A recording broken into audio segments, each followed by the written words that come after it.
This story is about Jimmy Carter and his one-day visit to the Walt Disney World Resort.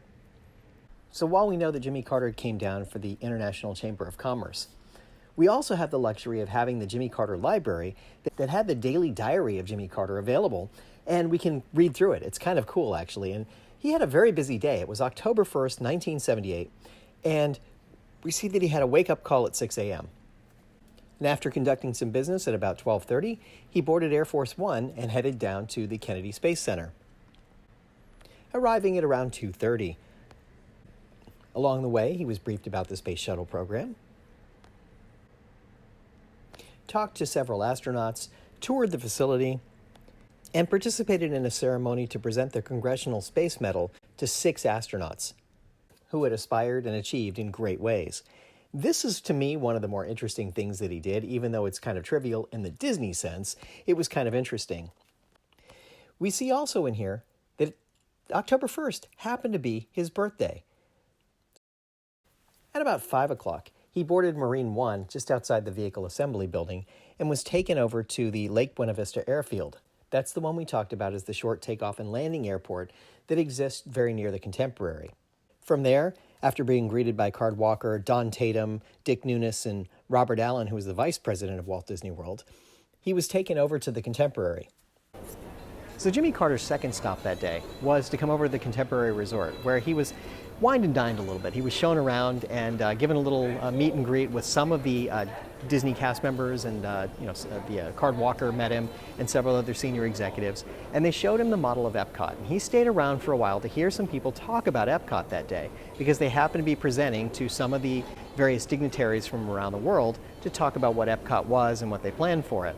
So Jimmy stayed around, President Carter stayed around, and he listened to some of the discussions.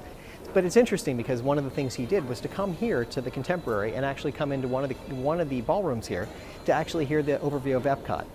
So I believe it was on this end where we have the boardroom, the Atlantic room, the Pacific room, and the Grand Republic ballroom. I don't know which room they were in, honestly.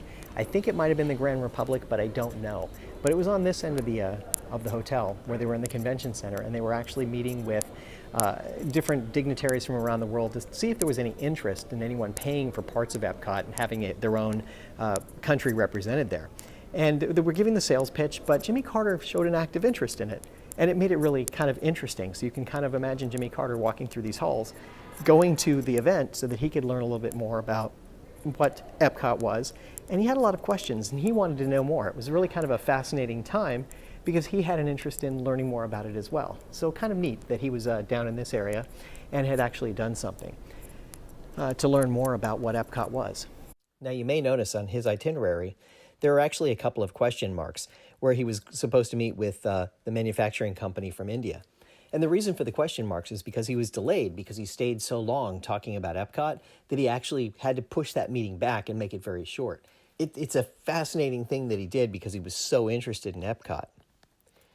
Later, at around 7:30, he headed over to the Magic Kingdom and was taken around to Cinderella's castle.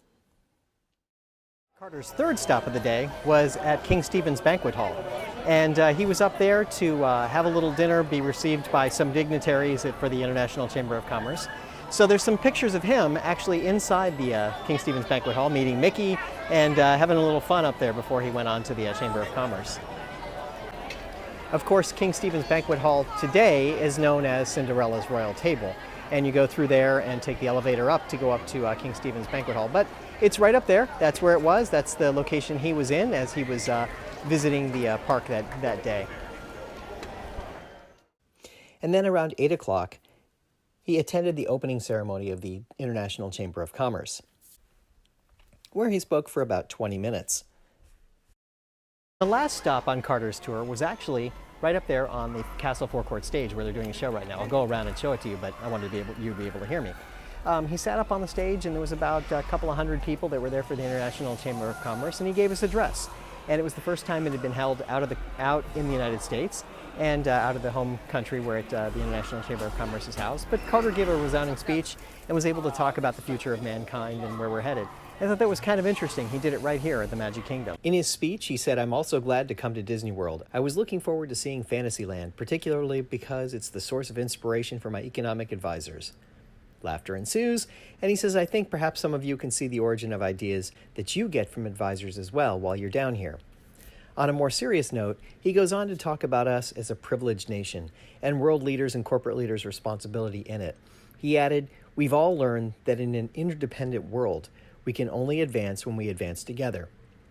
Sort of a deep thought, but it fits thematically with the idea of Epcot, about nations and corporations working together for a greater good. And then finally, at around 9 o'clock in the evening, he headed back to the Lake Buena Vista Airfield. Took Marine One back to the Kennedy Space Center, and then boarded Air Force One to head back to Washington. He finally arrived back at the White House around midnight. So kind of an interesting way he spent his birthday. And look at the length of this day. It went from 6 a.m. until approximately midnight, and he flew down to Florida and did many events during the course of a day. And you may have noticed that in some of the pictures, his clothing had changed, because along the way, he was actually changing clothing because of the length of time he was out there. He brought his wife and daughter down with him. I guess they got a little time to spend and have a little bit of free time, though probably not that much, to kind of tool around a little bit.